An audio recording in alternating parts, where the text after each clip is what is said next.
gawin mo sa sarili mo. Silently, on the side, you are building your business idea. Dok, paano? Busy ako sa career ko, busy ako sa ginagawa ko, marami akong task sa paligid ko. Alam mo, ganito gawin mo. Do it brick by brick.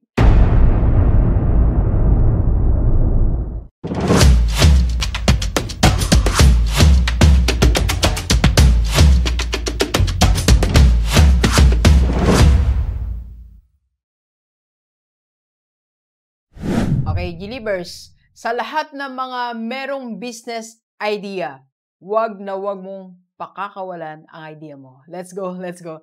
Yes, alam mo sa atin, no, sa journey natin sa buhay, once in our life, meron tayong mga naiisip na mga idea, di ba? Paano tayo magnegosyo. Pero, more often than not, ang dami nating hindi ginagawa or hindi na-execute na business idea for 3 reasons, okay? So, una-una, wala tayong pera. Meron ka naisip na idea pero wala kang funding, so dinadrop mo na ang idea mo. Binabaliwala mo na, okay? So second, technical. So hindi natin alam kung paano gagawin. Yung how, paano ko ito gagawin? Meron ka naisip pero hindi mo ma-execute kasi hindi mo alam kung paano. So ang ginagawa natin, binibitawan na lang natin ang ating business idea, okay? And third, operation. So, hindi natin alam kung paano ang system. Step 1, 2, 3, paano siya i-operate from point A to point B. From this step to step 2, paano operation. So, hindi natin alam paano i-operate. So, ang ginagawa natin, binibitawan na lang natin ang ating business idea. Okay? So, sa ating po lahat, para hindi masayang idea natin, meron tayong pwedeng gawin. Unang-una, yung business idea mo, huwag mong pakawalan. You have to present it to your family. Magpa-meeting ka sa family mo. Sabihin mo, meron akong business idea. I-present mo sa parents mo, i-present mo sa kapatid mo, i-present mo sa wife mo. Sabihin mo sa kanila, ito yung gusto kong gawin. You just have to convince your family para it's either may mag-finance sa'yo, i-finance ka nila, o meron kang membro sa pamilya na pwede kang tulungan technically, or pwede ka nilang tulungan sa operations. Alam niyo, naalala ko, nung nag-start akong mag-vlog, talagang wala akong alam technically. Hindi ko alam kung paano gawin. So, I presented it to my family. Sabi ko sa pamilya ko, gusto kong maging vlogger at lahat sila nahimatay.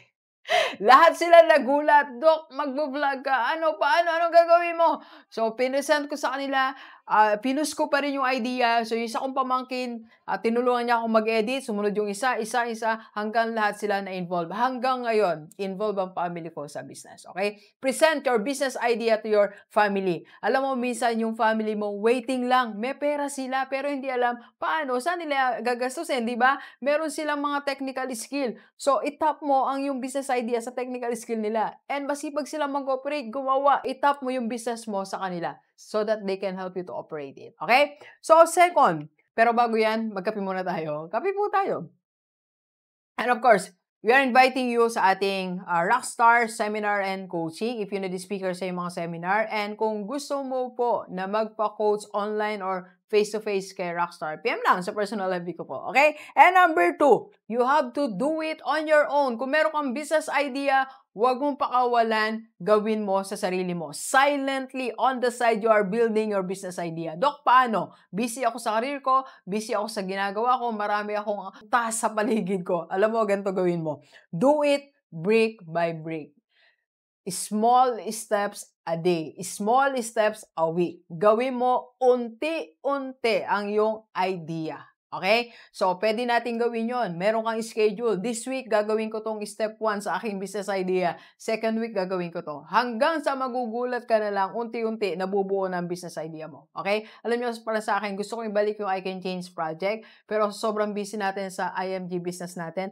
Ang ginagawa ko, every Tuesday, meron po akong schedule sa aking web developer. So, 2 po sila ngayon na nag-assist sa akin. Okay? Brick by brick, I'm doing my I Can Change project again. Relaunching. Okay? And third, okay. So, third, pwede ka rin namang humanap ng business soulmate mo. Kagaya po ni Bill Gates, ang business soulmate niya po, Paul Allen, di ba? Lagi niyang kausap, nag-aaral pa lang sila, kausap niya na.